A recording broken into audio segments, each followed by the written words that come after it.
What is the work of the read records? That's what you want to know. Yeah.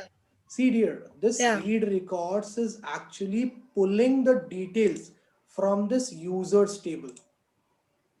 Means How it's this, checking the detail. sorry, I didn't catch that here. Can you please repeat? Means it's checking the details, right? Absolutely right. It is fetching the details. It is fetching for us. See, suppose, let's take this thing. The email ID over here is gaurav@gmail.com. And what is the password for this Gaurav one. Gaurav? It is Gaurav123.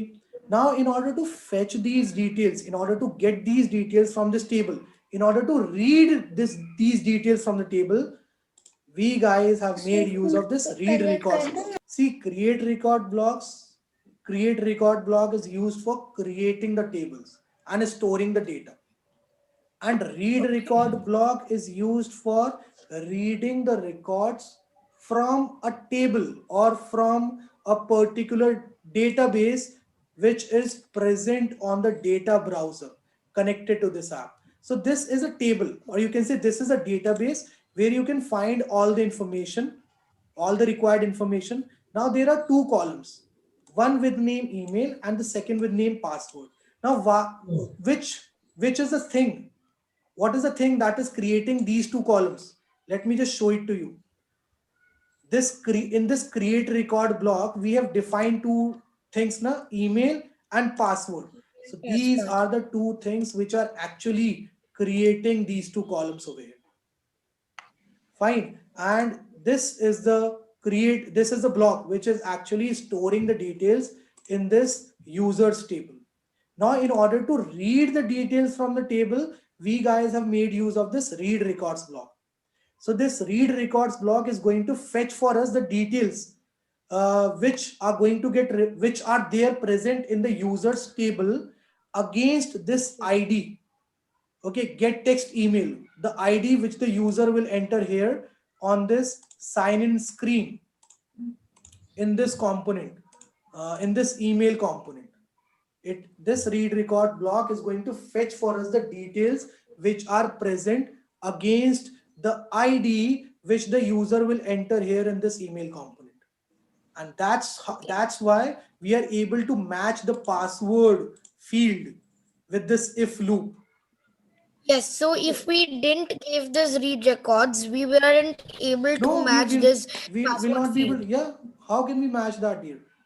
We need to match it Okay. up with the details now which are there in the table. Without the read records block, we'll not be able to do it. Absolutely right. Yeah, so yesterday I was experimenting with that only, so I asked.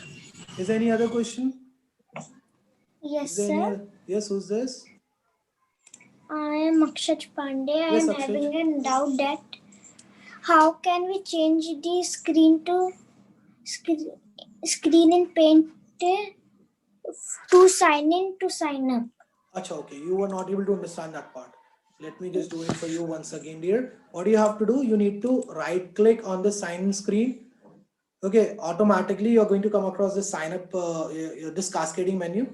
Come on this open with option and you need to open this image in Paint software. Okay, when you are, so this is the output you're going to get.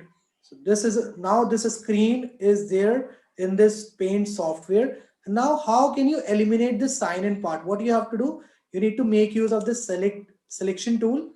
Select a part of this blue color which is getting reflected on this screen. Copy this by using Control and C together, you can do it, and then paste it on this screen using Control and V together. And then you can bring this copied part and put it over this text like this. So that's how you can hide the sign in which was getting reflected earlier on this screen. Now, in order to write down sign up, you can make use of this text tool. Select this, select the color with which you want to write down the sign in. Suppose you want to write down sign up with white color, you can select the color from here and you can write down sign up like this. Is it now clear to you, dear? Yes. Is there any other question? Is there anything else? which you would like to ask? I hope everything is clear to every one of you, whatever have been explained in this lecture. Now Yes. I'm going to share the link of this app which we have created today with you guys.